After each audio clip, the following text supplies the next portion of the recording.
Bonsoir, bonjour. Nous bénissons l'Éternel pour ce grand moment qu'il nous donne, ce grand moment merveilleux. Il est tellement heureux de passer de bons moments dans la louange et dans l'adoration, lorsqu'on élève la voix vers l'Éternel, lorsqu'on s'approche de lui. La Bible dit qu'on est rayonné de joie. On est tellement heureux lorsqu'on s'approche de Dieu et qu'on ne rentre jamais tel qu'on était venu. Amen. Parce que devant l'Éternel, lorsqu'on y arrive, on vient souffler, mais on rentre heureux. Amen. Devant l'Éternel, lorsqu'on arrive, on arrive avec des fardeaux, mais on rentre déchargé. Amen. Nous bénissons l'Éternel de nous avoir gardés pendant les mois passés, 8 mois durant, depuis que l'année a commencé. Et maintenant, nous commençons presque la partie restante de l'année, parce qu'il ne nous restera que octobre, novembre et décembre, quasiment 3 mois. L'année sera finie, donc dans 90 jours, donc l'année sera finie.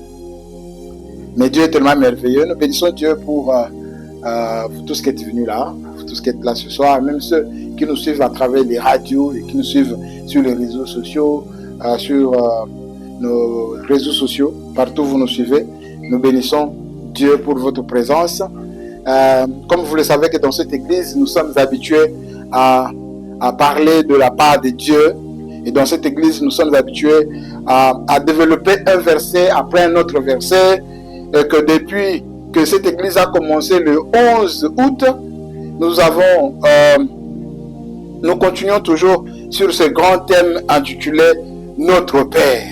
Nous avons appris que notre Père, ce n'est pas une prière une récitation que Dieu nous a donnée, mais cependant, notre Père, c'est une prière que Dieu nous a appris, que Dieu nous montre comment nous devons prier, comment nous devons le parler.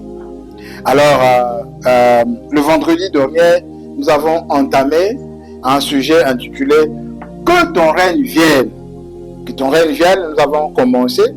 Et avant d'aller de continuer, je vais nous inviter à lire la parole de Dieu dans le livre de Matthieu, chapitre 6, au verset 9 à 13. Matthieu, chapitre 6, verset 9 à 13. C'est sur ces péricopes ou quelques versets que nous avons choisis depuis que l'Église a commencé. Nous ne sommes que là parce que nous n'avons pas encore fini ces 5 versets. Alors, je vais lire la parole de Dieu dans Matthieu, chapitre 6, verset 9 à 13. Voici donc comment vous devez prier. Notre Père qui es aux cieux, que ton nom soit sanctifié. Que ton règne vienne, que ta volonté soit faite sur la terre comme au ciel. Donne-nous aujourd'hui notre pain quotidien. Pardonne-nous nos offenses, comme nous aussi nous pardonnons à ceux qui nous ont offensés. Ne nous induis pas en tentation, mais délivre-nous du mal. Car c'est à toi qu'appartient dans tout le siècle le règne, la puissance et la gloire. Amen. Amen. La parole du Seigneur. Est-ce qu'on peut acclamer pour la parole du Seigneur? Nous bénissons Dieu pour sa parole. Comme vous le savez que nous sommes toujours dans ce passage où nous sommes en train de parler de la prière de notre Père. Pasteur Patrick, en introduisant, il nous a montré que Matthieu était l'un des 12 apôtres qui marchaient avec Jésus.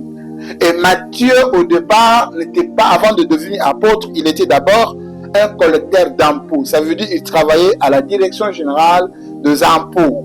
Il était collecteur d'impôts. Et dans les temps, quand vous vous rappelez le collecteur d'impôts, c'était des gens qui étaient mal réputés dans la société. On les appelait des voleurs, des corrupteurs, des détourneurs des deniers publics.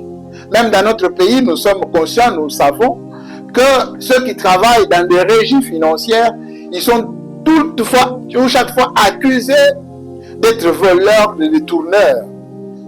Récemment, nous avons suivi dans les réseaux sociaux une personnalité très élevée que pour accorder un marché à un citoyen congolais, il exigeait de payer, que ce Congolais devrait d'abord lui donner 50 000 $ pour que son dossier soit juste placé devant la table de la première ministre. Voyez combien ces gens sont réputés dans la corruption, ils sont plongés dans les mafias, dans le mensonge. C'est ainsi qu'était la vie de Matthieu. Mais cet homme, c'est quelqu'un qui, quand vous arrivez chez lui à la maison, il avait tout ce qu'on pouvait avoir. Si c'était dans notre époque, donc, il aurait des voitures, il aurait de grandes maisons. Mais dans son temps, il était grand, c'est la même personne, ou c'est le même travail que Zachée faisait aussi. Zachée, cet homme qui est allé monter sur les sycomores pour voir Jésus.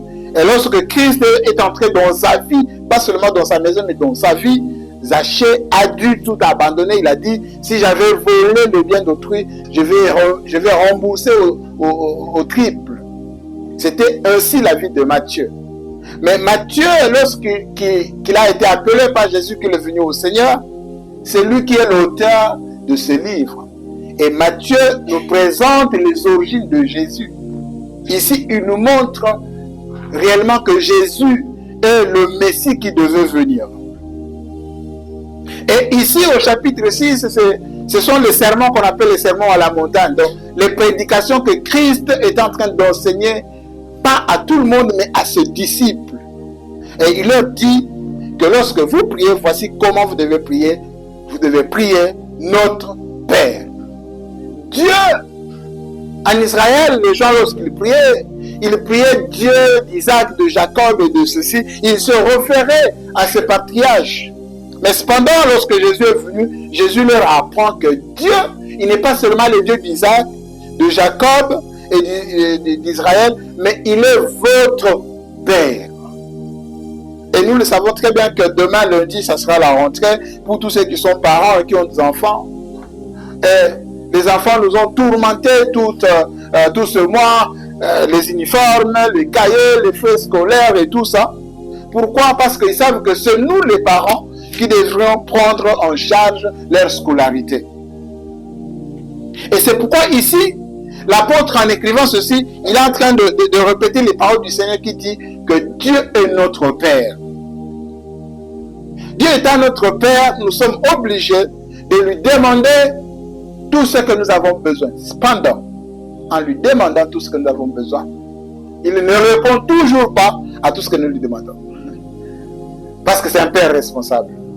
Dieu ne répond toujours pas à toutes les prières. Mais c'est un Père responsable qui nous donne dont nous avons besoin. Si mes enfants me demandaient, est-ce que papa, tu peux nous donner un avion? Certainement, je vais aller acheter un avion de jouets. Je ne pourrai pas acheter tout un avion leur donner parce qu'ils ne sauront pas conduire. Vous voyez, c'est comme ça que Dieu est. Dieu ne peut pas te donner quelque chose qui est au-delà de tes besoins.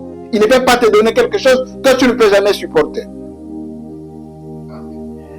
Et le vendredi passé, nous avons introduit le verset 10 dans sa première partie qui dit que ton règne vienne. Nous avons compris que le règne du Seigneur, c'est un règne qui est présent et aussi dans le futur.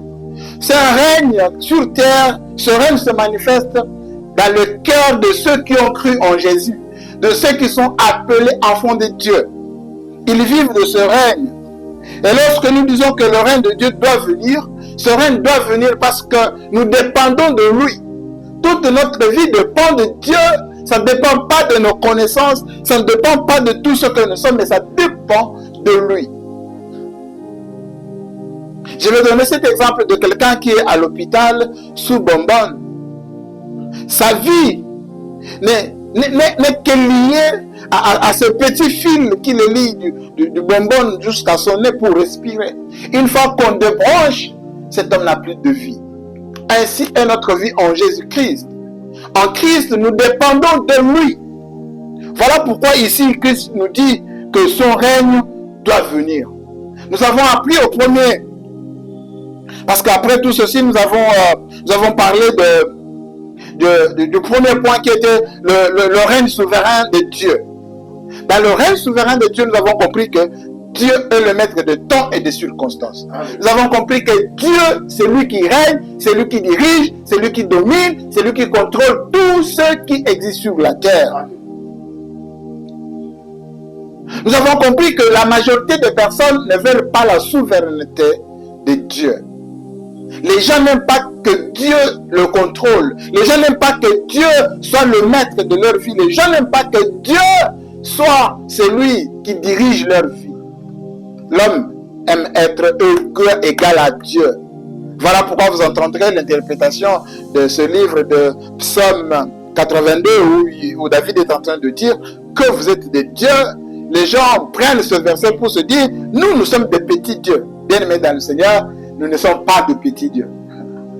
Nous sommes des enfants de Dieu, mais nous ne sommes pas des dieux. C'est vrai, tu vas me dire, non, moi n'enkoy azankoy, te, aza moi n'enkoy, ankoy te, akoko mankoy. Nous sommes des enfants de Dieu, nous sommes des créatures de Dieu. Nous ne pouvons pas nous comparer à Dieu, parce qu'il est un être incréé. Dieu n'a ni fin ni commencement. Dieu n'a point quelqu'un d'autre à qui on peut le comparer. Il est le seul et l'unique, incomparable, indomptable. On ne peut jamais mesurer ce qu'il est. Alors de cette souveraineté de Dieu, nous avons compris que les difficultés que nous traversons, tout est derrière Dieu. Et tout, c'est Dieu qui est derrière toutes ces difficultés-là. Parce que nous avons lu dans le livre de Daniel chapitre 4 verset 35 où Dieu est en train de dire que tous les habitants de la terre ne sont à ses yeux que comme rien. Devant les yeux de l'Éternel, nous ne sommes que rien, bien-aimés dans le Seigneur. Pourquoi on s'en le lait? Parce que tu n'es rien. Ta vie dépend de lui. Il peut arracher cette vie dans un clin d'œil. Cette histoire m'a toujours fait peur. J'étais à Goma. Un jour avant, je parlais avec ce frère. On a discuté, on a échangé. Je lui disais que je devrais revenir à Kinshasa parce que j'avais un programme qu'on devrait accomplir ensemble. Mais le matin, je vois sur les réseaux sociaux, Fabrice, pourquoi tu nous as fait ça? Adieu. Un jeune garçon qui venait à peine de se marier, il est décédé, où il a quitté chez lui le soir pour aller rendre quelqu'un dans un deuil. Arrivé vers la 10e rue, il a été tamponné, il est mort sur place. Bien-aimé dans le Seigneur, il a laissé une veuve avec une fille de moins d'une année. Un jeune garçon qui venait à peine de se marier, qui venait à peine de commencer sa vie de couple. On a parlé avec lui, il a dit à sa femme, chérie, je vais au deuil, je reviens. Depuis qu'il est parti, il n'est plus revenu. C'est pour savoir que la souveraineté de Dieu, Dieu peut décider à tout moment, à chaque instant, il peut partir.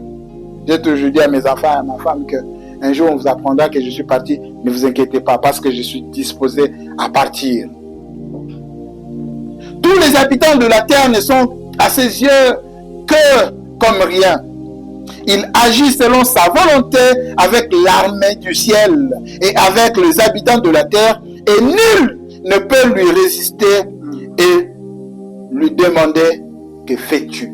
Personne ne peut poser la question à Dieu, Dieu, pourquoi tu fais ça? Même dans nos prières, lorsque nous prions, il y a des gens qui disent, ah,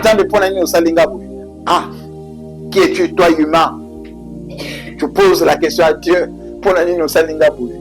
l'apôtre Paul est en train de dire dans Romains chapitre 9, à partir du 22e verset, il est en train de dire que toi, la terre, argile, pourquoi poses-tu la question à ton argileur que pourquoi Matthieu fait des usages vils ou des usages d'honneur? Bien-aimés dans le Seigneur. Et le deuxième point que nous avons abordé, qu'on n'avait pas fini, c'était le règne de grâce.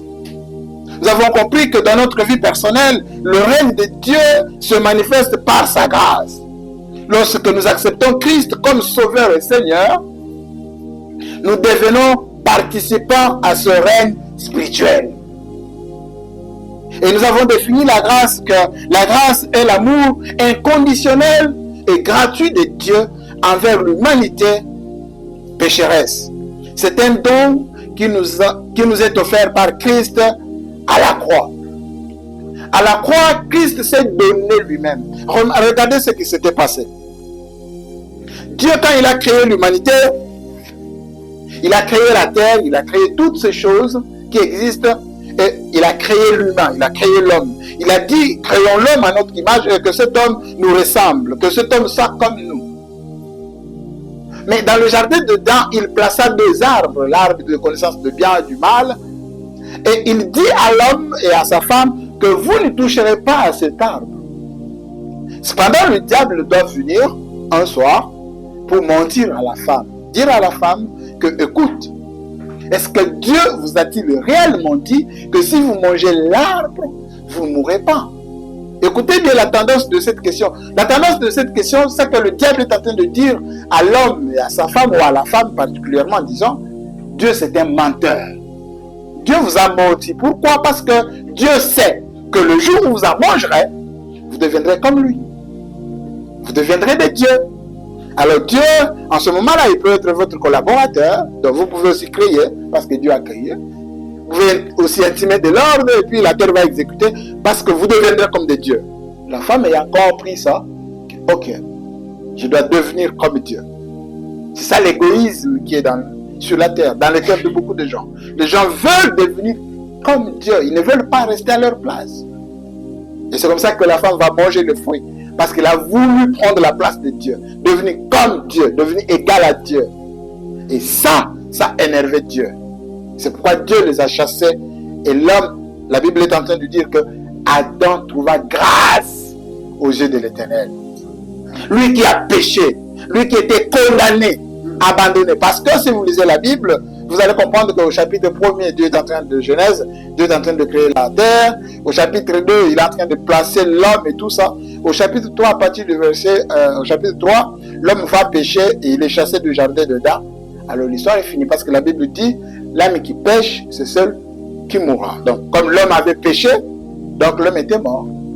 Alors, comme l'homme était mort, on devrait fermer la Bible et la Bible s'arrêterait au chapitre 3. Cependant, au verset 15 de Genèse 3, la Bible dit, Adam trouva grâce aux yeux de l'Éternel. Là, Dieu annonce le plan de la rédemption. C'est là que Dieu a annoncé le plan de la rédemption. Il annonce que Jésus doit venir. Depuis Genèse chapitre 3, il dit, le fils qui naîtra de cette femme que tu as trahie, t'écrasera la tête. Parce qu'il a trouvé la grâce aux yeux du Seigneur. Et cette grâce, c'est un don inconditionnel, un don gratuit que Dieu nous donne. Combien dans notre vie nous étions pécheurs, menteurs, voleurs, cupides, qu'on ne pouvait pas cohabiter avec Dieu, qu'on ne pouvait pas se réunir, appeler Dieu notre Père, mais par la grâce qu'il nous a faite à la croix, en se donnant lui-même, il nous a amenés à lui. Alors, nous avons parlé aussi, c'est là d'ailleurs on s'était arrêté. Alors nous allons continuer le deuxième point, parce qu'il y a 4 points sur ce verset que ton règne vienne. Alors, nous allons continuer le deuxième point. Les œuvres de la grâce. Nous avons parlé d'ailleurs autrefois que la grâce se manifeste de multiples façons dans la vie du croyant. Par la régénération, la nouvelle naissance. Cette grâce, lorsqu'on est né nouveau, qu'on devient enfant de Dieu, on n'a plus le sang adamique. Cependant, on reste avec le corps et la chair adamique. Mais le sang qui coule à nous, dans notre corps, ce n'est plus le même sang qu'on avait avant, parce que nous avons été purifiés par le bon sang, le sang de Jésus, le sang qui n'a pas commis de péché. Alors nous sommes régénérés, nous sommes nés de nouveau. J'ai toujours donné cet exemple, et que pour nous peut-être qui avons grandi au village, lorsqu'on partait au champ, vous allez voir dans la période de la saison sèche comme ça, les parents partaient cultiver la terre et ils attendaient la première pluie pour aller cultiver, mettre de graines sous le sol. Et les graines qu'on mettait sous le sol, ça peut être les arachides et tout ça, les cacahuètes. Mais lorsque la pluie tombe, cette cacahuète-là n'est plus telle que ça était. Ça meurt et après, il y a une autre génération qui naît. Et cette génération qui naît, c'est là où naissent des arachides qu'on peut consommer. Et ainsi est notre vie. notre vie dans le Seigneur, lorsque nous naissons, lorsque nous acceptons que Christ est notre Sauveur et Seigneur, et que nous sommes baptisés dans l'eau, nous naissons de nouveau. Nous ne sommes plus la même personne qui était avant, nous devenons de nouvelles personnes. Est-ce que cela veut dire que lorsque nous devenons de nouvelles personnes, nous ne commettrons pas de péché? Loin de là. Pourquoi? Parce que nous avons encore une chair. C'est pourquoi l'apôtre Paul est en train de dire dans le livre de 1 Corinthiens chapitre 7, il dit pécheur que je suis. Il ne dit pas pécheur que j'étais, mais dit pécheur que je suis. Qui me délivrera de ce corps charnel? Tant que nous avons encore cette chair, nous pouvons tomber, nous pouvons trébucher. Cependant, un chrétien, lorsqu'il tombe, il se relève. La Bible dit, mon juste tombera cette fois, il se relèvera. Alors, les œuvres de la grâce, c'est la justification. La déclaration de devenir juste devant Dieu. Bien aimé, on peut prendre le Grand Hôtel ou Pullman Hôtel, on dit que c'est à toi.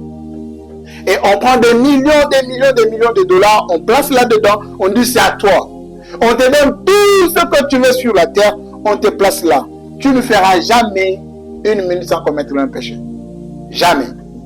Pourquoi? Parce que le péché n'est pas seulement lorsqu'on part voler, mais on pêche dans nos pensées, avec notre vue. Sur les réseaux sociaux, quelqu'un peut être seul sur son téléphone en train de pécher. Quelqu'un peut être seul dans sa chambre, sans même téléphone, mais à la télé, en train de pécher. Quelqu'un peut être seul dans la rue, en train de marcher, mais en train de pécher. Parce que le péché n'est pas seulement tout ce que nous pensons, mais le péché est dans nos pensées, dans nos vues, dans tout ce qui vit. Pourquoi? Parce que nous habitons sur une terre qui est pourrie, une terre qui est maudite. La grâce et les œuvres. Nous avons dit la grâce et les œuvres. C'est un malentendu qui devrait être dissipé tout de suite. Au contraire, la grâce nous motive à produire de bonnes œuvres.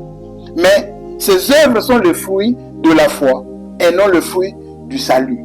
Donc, si moi je ne pêche pas, je ne pêche pas parce que je dois avoir le salut après, mais je ne pêche pas parce que j'ai la foi en Christ.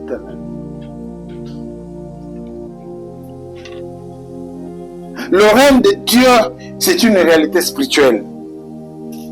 Le royaume intérieur. Lorsque nous acceptons Christ, le royaume de Dieu s'établit en nous. Son règne vient dans nos vies.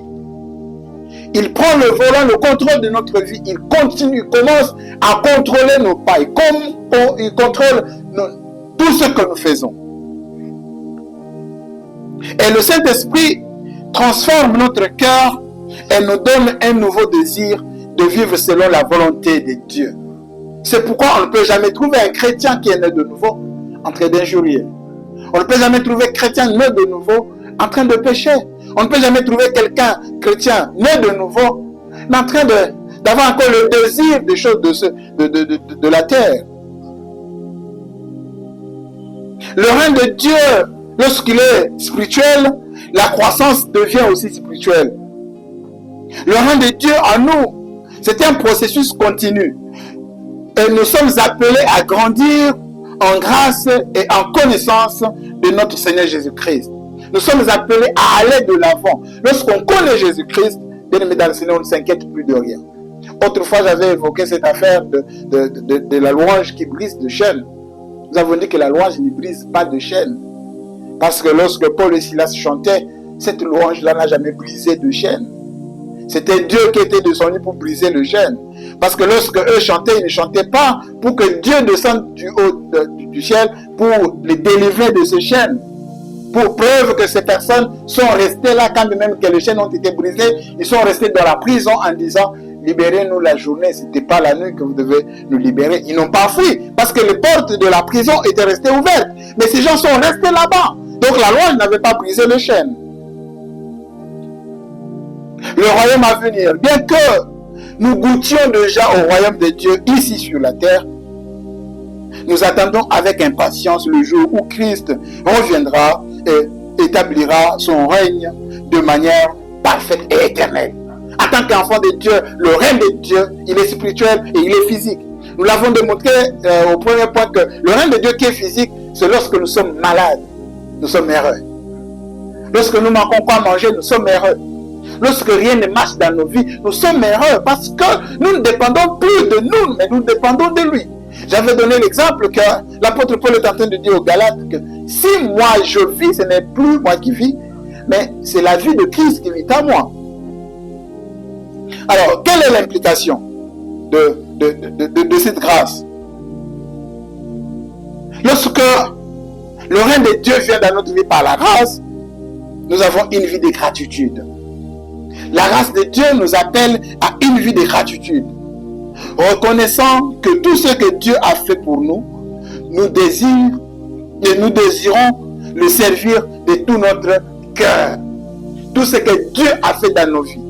Tout ce que nous devons être reconnaissants. Savoir que si aujourd'hui je suis marié, ce n'est pas parce que moi, j'ai beaucoup d'argent que les autres. Dans cette ville, nous connaissons des gens qui sont des grandes stars, qui ont beaucoup d'argent, mais qui demeurent célibataires. Dans cette ville, nous connaissons des gens dans cette ville qui ont beaucoup d'argent, mais pour marcher, on doit le porter, on doit le transporter. Dans cette ville, nous connaissons des gens qui ont beaucoup d'argent, mais pendant la nuit, ils ne dorment pas. Mais toi, tel que tu es là, tu peux aller la nuit, juste un petit moment comme ça, tu es parti, tu dors tranquille. Ça, c'est la gratitude. Et c'est Dieu qui peut faire des choses comme ça. Lorsqu'on reconnaît ce règne de grâce, on ne peut que dire merci à Dieu tout le temps. Combien de gens qui se sont mariés, mais ils n'ont jamais eu d'enfants, mais toi tu les as. Ce n'est pas parce que tu es un homme très virulent, tu es un homme très fort au lit. Du tout. Mais c'est une grâce. Et que le règne de grâce, c'est une relation intime avec Dieu. Un chrétien doit passer tout son temps avec son Dieu. Passer tout son temps avec celui qui... Vous savez, lorsqu'on est amoureux, on a toujours eu du mal de se séparer de la personne qu'on aime souvent. Mais on désire le voir, le parler, dialoguer, échanger, parler, sortir, rentrer ensemble. C'est de ça. Et le règne de Dieu et le règne de grâce nous invite à une relation personnelle et intime avec Dieu. On ne devrait pas prier Dieu seulement lorsque nous venons ici. Dans ma voiture, je prie. Pendant que je marche à pied, je prie. Pendant que je suis en train de courir, je prie. Donc je reste en permanence lorsque la Bible dit prier sans cesse. Ça ne veut pas dire que je dois crier tout le temps. Pendant que je suis au bureau en train de travailler, je suis en train de prier. Et je reste en intimité avec Dieu. On a eu à poser la question à un pasteur. On lui dit, combien de temps passes-tu dans la prière? Il dit non, ne me pose pas la question. Combien de temps je passe dans la prière? Parce que moi je prie tout le temps. Je ne passe pas du temps dans la prière, mais je prie tout le temps. Parce que je n'ai pas de temps à prier. Je peux en train de prêcher comme ça, mais je suis en train de prier pour un cas.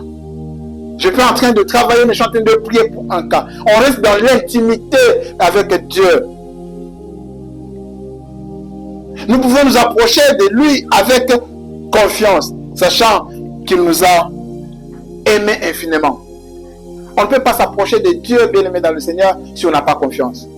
On doit d'abord lui faire confiance. La Bible est en train de dire, deux personnes peuvent-ils marcher ensemble s'ils ne s'attendent pas? Non, impossible. Donc nous devons d'abord nous entendre avec lui, marcher avec lui, combiner notre vie avec lui, passer du moment de temps avec lui. Une vie de service. Les chrétiens sont appelés à servir les autres par amour. La grâce que nous avons reçue nous motive à partager l'amour de Christ avec le monde. Voici quelques versets qui peuvent illustrer tout ce que je venais de dire. Éphésiens chapitre 2, verset 8 à 9, il dit ceci. Car c'est par grâce que vous êtes sauvés par le moyen de la foi. Et cela ne vient point de vous, c'est le don de Dieu.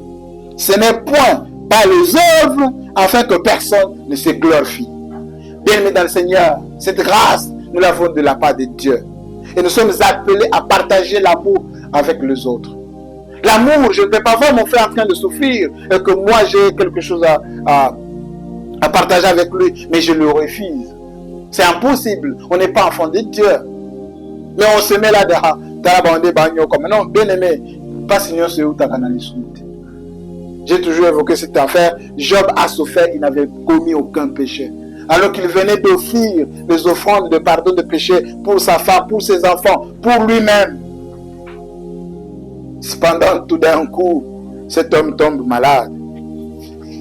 Tite chapitre 2, verset 11 à 12, il est dit, car la grâce de Dieu, source du salut, pour tous les hommes, apparut nous enseignant en renonçant à l'impiété, aux convoitises mondaines et à vivre dans le présent siècle avec modération, juste et piété. Bien-aimés dans le Seigneur. Ayant connu cette grâce, nous devons vivre avec modération. On est chrétien. En tant que chrétien, nous devons tolérer aussi les autres. Nous devons tolérer les autres. Je ne dois pas m'éloigner de mon frère William parce que lui prend de l'alcool. Je ne dois pas m'éloigner de lui. Je vais m'approcher de lui pour lui montrer, les conséquences d'abord physiques, avant que cela ne soit spirituel. Lui dit qu'écoute, l'alcool tue, l'alcool détruit, l'alcool en le prenant beaucoup, regardez ce que cela peut produire. Parce qu'en réalité, la Bible n'a pas interdit de prendre de l'alcool. La Bible n'a jamais interdit ça. Mais ce que la Bible a interdit, c'est l'ivresse, l'excès. C'est l'excès. L'Église, ensemble, s'est décidé qu'on ne boira plus de l'alcool. Pourquoi? Parce que dans le temps, on voyait le pasteur venir déjà ivre à l'église. C'est comme ça que l'église s'est décidée. Désormais, on ne prendra plus de l'alcool. Dans Jean chapitre 15, verset 5, il est dit, je suis le cep. Peut-être que vous ne connaissez pas, c'est là qu'on a pris le nom de l'église. Je suis le cep. Vous êtes le serment. C'est lui qui demeure en moi et en qui je demeure porte beaucoup de fruits, car sans moi, vous ne pouvez rien faire. Bien-aimés dans le Seigneur. Quand le règne de Dieu vient, nous marchons, nous sentons que nous ne sommes pas seuls, mais nous sommes avec lui. Ceci me pousse à annoncer le troisième point, avant de chuter sur le quatrième point qui est le dernier. Le troisième point, c'est le règne annoncé par l'Église.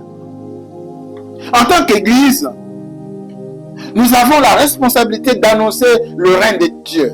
Cela signifie proclamer l'Évangile et travailler pour la justice sociale, la paix et la réconciliation. J'ai toujours donné cet exemple. Lorsque je suis au volant, je ne peux jamais brûler le feu. Jamais. Pourquoi? Parce que je suis chrétien.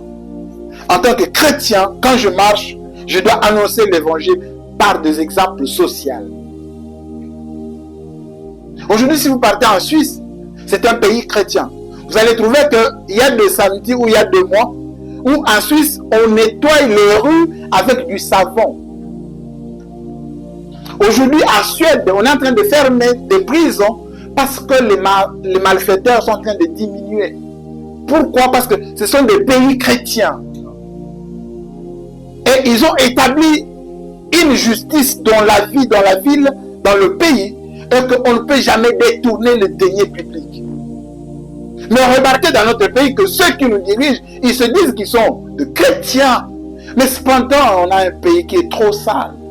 C'est impossible qu'un chrétien peut manger des biscuits et jeter le sachet n'importe où. C'est impossible ça, bien-aimé dans le Seigneur. À quoi on est chrétien?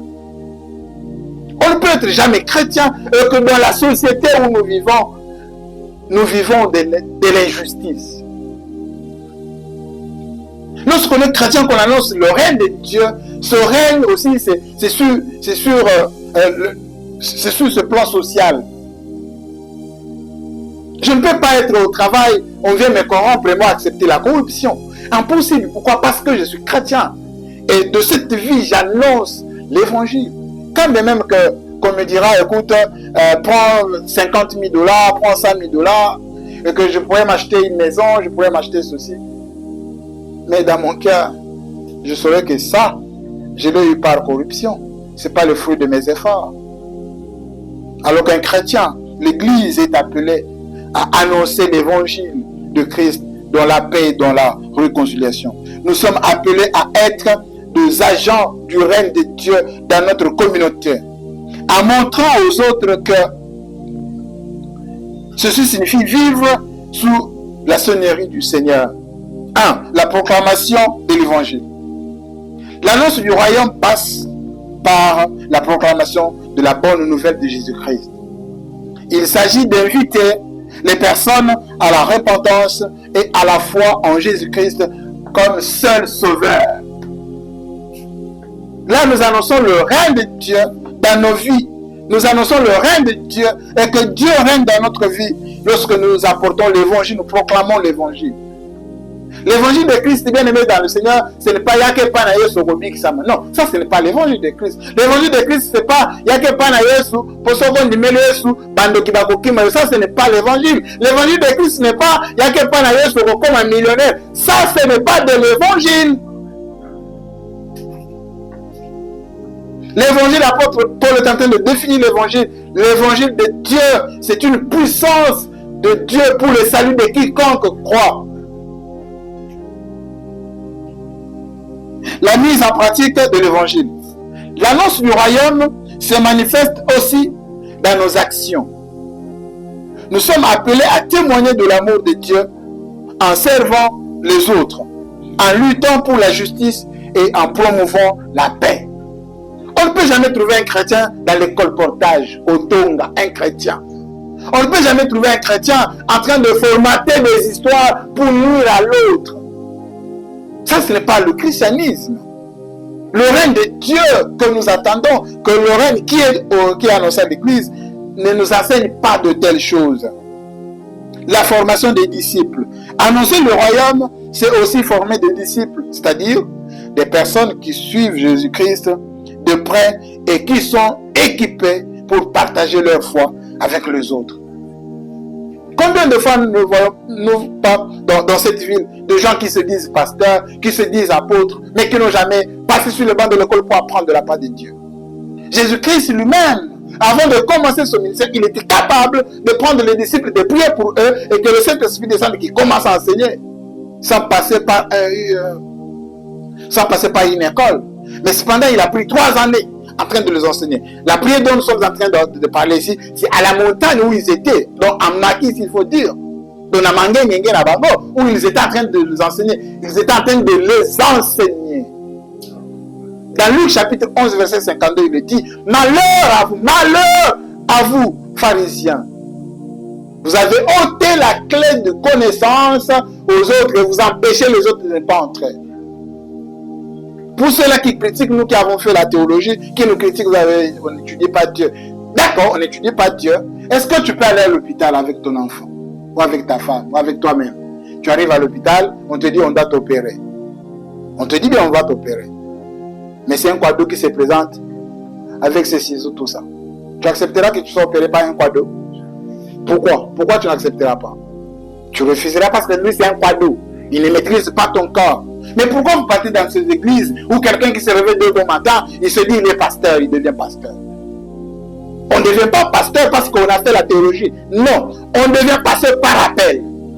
Mais à cet appel, la Bible dit ajoutez la connaissance. Et dès qu'on maîtrise les choses de Dieu, à ce moment-là, on peut annoncer l'évangile. Si moi j'étais le président de la République, je mettrais de l'ordre dans ce secteur. Parce que c'est tout le monde qui se réveille de bon matin qui devient pasteur. C'est pourquoi l'évangile est tordu, l'évangile est jeté à la poubelle. Il n'y a pas de formation. Lorsque nous parlons de règne de Dieu, il y a la formation. Quel est le rôle de l'Église? Communauté du royaume. L'Église est appelée à être une communauté qui reflète le royaume de Dieu sur terre. Elle est un lieu où les croyants peuvent grandir dans la foi et se soutenir mutuellement. On ne peut jamais trouver dans une communauté comme ça, ma soeur qui est malade, mais on ne la rend pas vie. Mon frère qui perd sa soeur ou son frère ou quelqu'un qui lui est cher et qu'on n'arrive pas à lui rendre visite ou à les supporter. L'Église, c'est un témoin dans le monde. L'Église est aussi appelée à être un témoin du royaume de Dieu dans le monde. Elle doit être une force pour le bien en s'engageant dans les défis sociaux et en apportant une réponse évangélique aux problèmes de notre temps. Aujourd'hui, nous sommes en train de pleurer. Bientôt, la pluie va commencer, ça sera des inondations et de ceci. Mais nous sommes auteurs de nous-mêmes qui polluons nos milieux. Nous jetons des bouteilles n'importe où, nous jetons nos poubelles n'importe comment. Nous sommes en train de polluer. L'Église est appelée à ne pas... L'Église est appelée à être un agent de transformation. L'Église est un agent de transformation sociale. Elle est appelée à travailler pour la justice, la paix et la réconciliation, en s'inspirant des valeurs du royaume de Dieu. Bien aimé, la Bible est en train de nous montrer que dans le royaume de Dieu, sur cette terre-là, c'est une ville qui est pavée d'or. C'est une ville qui est pavée d'or. Vous allez remarquer que si vous venez dans nos maisons, vous allez trouver que nous avons embelli nos maisons. Nous avons acheté des choses de valeur pour nos maisons. Mais cependant, la maison de Dieu est toujours négligée. Nous avons toujours négligé la maison de Dieu. Et pourtant, c'est une maison qui devrait être très bien embellie, qui devrait être très bien ornée. Pourquoi? Parce que c'est là où est Dieu. Quelques applications. Le règne de Dieu qui a été donné à l'Église, c'est la prière. Prier pour le royaume de Dieu. Nous devons prier que son règne vienne. Et c'est une dimension essentielle de notre engagement. L'évangélisation. L'Église est appelée à évangéliser. Nous sommes une Église naissante. Nous sommes appelés à évangéliser sur nos pages Facebook, sur nos réseaux sociaux, sur nos statuts. Parler aux collègues, parler aux amis, dans les rues, dans nos familles. Parler aux gens. Évangéliser, leur dire, nous sommes ici. C'est ça le rôle qui nous a été engagé. L'engagement social, l'Église doit être impliquée dans le défi social de notre temps. En particulier, ceux qui touchent les plus vulnérables. Alors, le dernier point, c'est le règne à venir. Nous avons parlé, de la souveraineté de Dieu, le règne souverain de Dieu. Nous avons parlé du règne de grâce. Nous venons de parler du règne à venir pour l'Église. Maintenant, nous parlons, le quatrième point, le règne à venir. C'est là où nous allons chuter. Enfin, nous entendons le retour de Jésus-Christ, où son règne sera pleinement établi. Apocalypse chapitre 21, verset 4 nous dit, nous rassure que lorsque ce jour-là viendra, Dieu essuiera toute larme et il n'y aura plus de mort, ni de tristesse, ni de douleur. C'est une promesse qui nous encourage à vivre dans l'espérance et à prier avec ardeur que ton règne vienne. Nous, en tant qu'enfants de Dieu, j'ai toujours espéré ce moment-là. Que lorsqu'il va revenir, il n'y aura plus de mort. C'est pourquoi on dit qu'en Christ, il n'y a plus de malades. Bien aimé, ce n'est pas maintenant. Ça va venir. Nous sommes dans une période où on appelle le déjà, mais pas encore. Nous sommes déjà sauvés, mais nous ne vivons pas encore pleinement ce salut-là. C'est ici le règne à venir. C'est ce règne-là que nous allons dire que ton règne vienne. Vous avez tout à fait raison de souligner l'importance de l'Apocalypse 21 que je viens de citer. Cette promesse d'un nouveau ciel et une nouvelle terre où la douleur et la mort n'existera plus. Quelle grâce ce jour-là où on n'ira plus à l'école, où on ne souffrira plus, on ne dormira plus, parce qu'il n'y aura plus la nuit. Nous serons que dans la joie. Quel règne! Quel règne! Bien, mais dans ce moment, on ne dépensera plus l'argent pour acheter des iPhones, pour acheter des smartphones, pour acheter des télés, je ne sais pas moi comment, pour s'acheter des Lamborghini ou des voitures de luxe. Mais nous serons heureux en train de régner avec le Seigneur. Nous serons dans la joie éternelle. Quelques éléments clés à considérer. La nature du règne. Le règne de Dieu est à la fois présent dans le cœur des croyants et dans l'Église. Et futur, lors de la seconde venue du Christ. Il s'agit d'un règne de paix, de justice et d'amour où Dieu régnera et souverainement sur toutes choses. La seconde venue de Jésus, c'est un événement eschatologique relatif au dernier temps. C'est un point central de la foi chrétienne. Tous les chrétiens autour du monde, ils attendent ce moment-là. Bien-aimé d'un Seigneur, que tu sois chrétien ou pas, tu verras Jésus. tu le verras. Amen. Parce que la Bible dit, tout temps il le verra, tel qu'il est monté, tel qu'il reviendra. Nous le verrons. Mais cependant, te limiteras-tu seulement à le voir? Ou tu vas le voir et jurer avec lui dans son règne? L'enlèvement de l'Église, c'est un autre événement important lié à la seconde venue de cet enlèvement de l'Église où les croyants seront arrachés de ce monde pour rencontrer le Seigneur dans les airs. Nous n'irons pas avec ce corps, mais d'un coup nous serons transformés. D'un moment nous serons changés avec un nouveau corps et nous irons à la rencontre du roi pour régner avec lui. L'implication de ce verset, c'est l'espérance, la sainteté et toujours la prière et l'évangélisation. Il y a quelques versets que je vais nous donner, c'est 2 Pierre chapitre 3 verset 13, il est dit, mais nous attendons selon sa promesse de nouveaux cieux et une nouvelle terre dans laquelle la justice habitera. Amen. Où il n'y aura plus quelqu'un qui dira à l'autre, aux Andoki. Nous allons vivre dans l'amour éternel. Dans l'Apocalypse chapitre 21 verset 22, il est dit la description de tailler du nouveau ciel et de nouvelles terres. Si vous lisez ce verset, vous allez voir, on est en train de détailler comment sera cette nouvelle terre et ce nouveau ciel. En conclusion, pour clôturer, le rôle de l'Église. L'Église est appelée à être le sel de la terre et la lumière du monde. En tant que disciples de Christ, nous avons la responsabilité de faire connaître l'Évangile et de vivre de manière à attirer les autres à Christ. Nous devons prier pour que le règne de Dieu vienne dans ce monde. Lorsque nous prions que ton règne vienne, bien-aimé dans le Seigneur, nous ne faisons pas que prononcer ce mot, que son règne vienne, mais nous exprimons notre désir profond pour la justice et la paix de Dieu sur toute la terre. Nous reconnaissons sa souveraineté sur toutes choses et nos vies. En tant qu'Église, engageons-nous à vivre en tant que justice dans tout ce que nous faisons. Prions ensemble pour que le règne s'étende dans nos cœurs. Prions ensemble que le règne de Dieu soit dans nos cœurs et dans nos familles.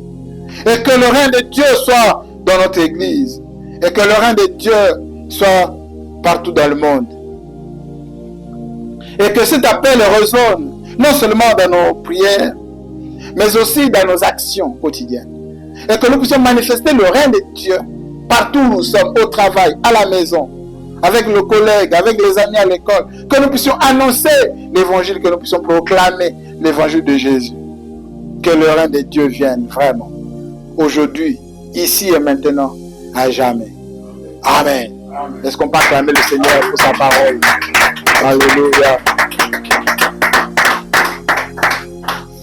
Bien-aimés dans le Seigneur, c'est ainsi que nous mettons fin à notre enseignement de ce jour.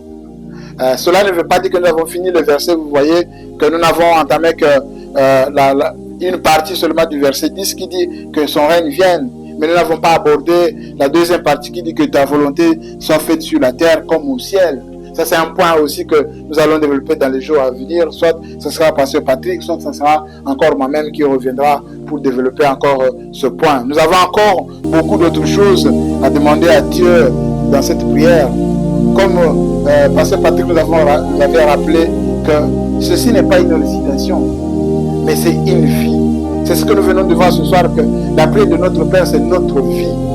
C'est notre manière de vivre, pas seulement à l'église, pas seulement dans nos familles, mais dans la communauté aussi, et à travers le monde, à travers tous ceux qui sont autour de nous, comment nous devons vivre avec eux, et que nous devons annoncer le règne de Dieu. Voilà pourquoi je nous invite à incliner nos têtes dans la prière, et que nous puissions remercier Dieu pour cette prédication.